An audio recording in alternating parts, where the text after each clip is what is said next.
YS Rajasekhara Reddy మాతృమూర్తి YS Jayamma 7వ వర్ధంతి సందర్భంగా వైఎస్సార్సీపీ గౌరవ అధ్యకురాలు వైఎస్ విజయమ్మ నివాళులర్పించారు. పులివెందుల్లోని జయమ్మ సమాధి వద్ద విజయమ్మ నివాళులర్పించారు.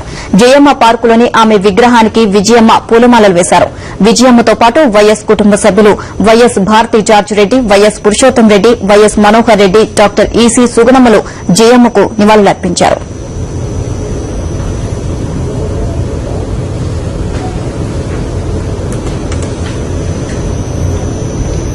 జయమ్మ